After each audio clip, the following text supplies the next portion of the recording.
ওই তোরা ডাকে। হ্যালো, আজকের ভিডিওটা খুবই ফানি। আমি সবার আগে বলে রাখছি, আমি অনেক বেশি আনাড়ি ভাই।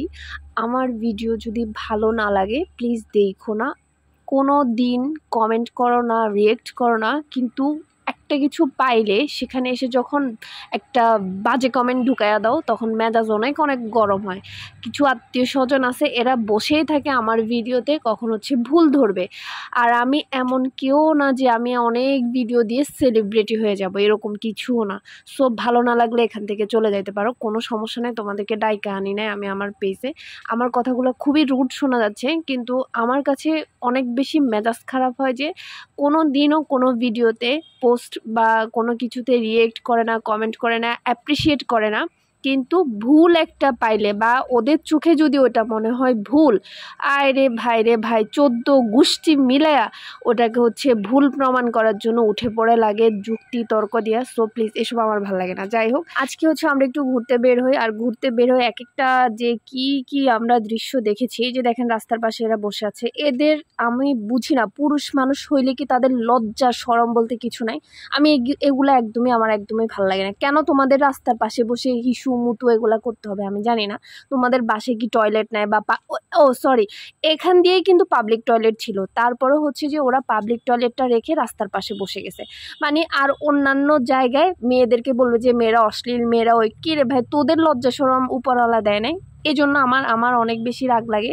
এই জন্য আমি ইচ্ছে করে এদেরকে হাইলাইট করি।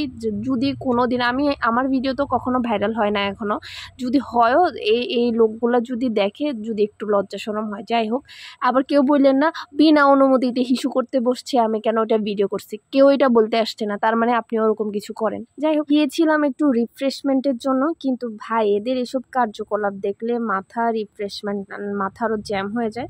তো ওখান থেকে একটা নিরিবিলি জায়গায় চলে আসলাম। আর বলে রাখি, এই জায়গাটা হচ্ছে বিখ্যাত একটা জায়গা, মজু চৌধুরী হাট বলে, লক্ষ্মীপুরের জেলার মধ্যে একটা নদী এলাকার, যে অনেকেই চিনবে এটা। যাই হোক, এটা এক্সপ্লেনেশন করার কিছু নাই। তো আমরা এখানে বসে হচ্ছে দাঁড়ায় ছবি তুলতেছিলাম। এখান দিয়ে আবার অনাকাঙ্ক্ষিত একটা ঘটনা ঘটে গেছে। আমি বুঝি না, মানুষ পশু এগুলার মধ্যে আর কোনো কিছু নাই আসলে।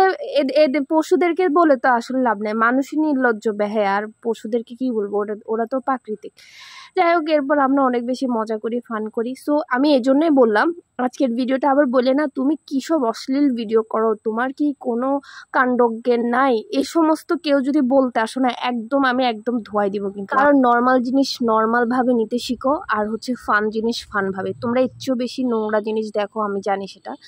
তো এই তো আমাদের ঘোরাঘুরি শেষ। ঘোরাঘুরি আর কি করব, এখানে এসে এই সমস্ত কাণ্ড কারখানা দেখে ঘোরাঘুরির মন মানসিকতা চলে গেছে। এরপরে হচ্ছে কতক্ষণ ছবি ভিডিও করে আমরা টাটা বাই বাই করে চলে যাচ্ছি। হয়তো আজকে অনেকে বলবে যে তুমি এত বেশি রুড, তুমি এত বেশি মানে রাগী, বা তুমি এত বেশি অহংকারী কথা কেন বলো? না, সত্যি কথা, আমার হচ্ছে যেটা ভুল সেটা সুন্দর করে বলতে পারো। তুমি রুডভাবে যদি কিছু বলতে আসো, রুডভাবেই শুনো।